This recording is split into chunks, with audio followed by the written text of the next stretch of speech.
Pagbati, kapwa adventurers. Ngayon, sumisid tayo sa kwento ng isa sa pinakamaalamat na treasure hunt sa kasaysayan, ang Yamashita Treasure sa Pilipinas.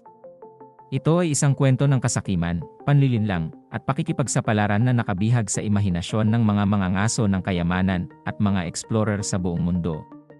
Kaya, kunin ang iyong mga mapa at kompas at maghanda upang simulan ang isang kapanapanabik na paglalakbay.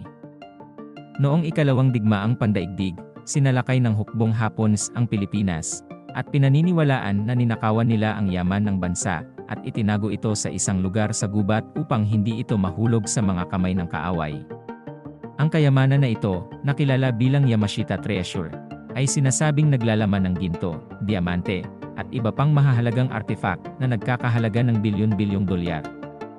Sa loob ng mga dekada, hinanap ng mga treasure hunters ang mailap na kayamanan, at ang ilan ay nag-claim na natagpuan nila ito. Ngunit walang nakapagbigay ng konkretong katibayan ng pagkakaroon nito, at ang kayamanan ay nananatiling nababalot ng misteryo hanggang ngayon.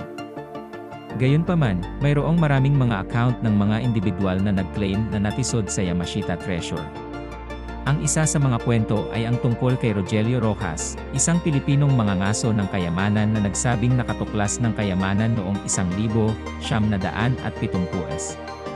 Sinabi niya na natagpuan niya ang isang koleksyon ng mga gintong estatwa ng Buddha, mga banga na puno ng mga gintong barya, at iba pang mahahalagang artifact sa isang kuweba sa kabundukan ng Pilipinas. Ang Yamashita Treasure ay hindi lamang isang kwento ng ginto at kayamanan. Ito ay kwento ng katatagan ng espiritu ng tao sa harap ng kahirapan. Ito ay isang kwento kung paano handang ipagsapalaran ng mga treasure hunters at adventurer ang lahat sa paghabol sa isang panaginip.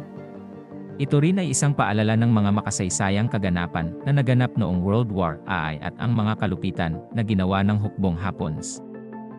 Ngunit ang kahalagahan ng Yamashita Treasure ay higit pa sa makasaysayang at kultural na halaga nito. Ang paghahanap para sa kayamanan ay nagdala ng higit na kailangang pansin sa Pilipinas at sa mayamang kasaysayan at kultura nito. Lumikha din ito ng mga pagkakataon para sa turismo at paglago ng ekonomiya sa rehiyon.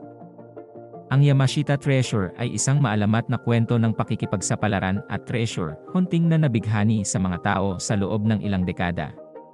Habang nananatiling misteryo ang pag-iral ng kayamanan, ang paghahanap dito ay patuloy na nagbibigay inspirasyon sa mga mangangaso ng kayamanan at mga adventurer sa buong mundo. Ito ay isang kwento ng pag-asa, katatagan, at ang walang katapusang pagtugis ng pakikipagsapalaran at pagtuklas. Umaasa kaming nasiyahan ka sa video na ito at napukaw nito ang iyong interes sa Yamashita Treasure. Huwag kalimutang i-like at mag-subscribe sa aming channel para sa mas kapanapanabik na mga pakikipagsapalaran at pagtuklas.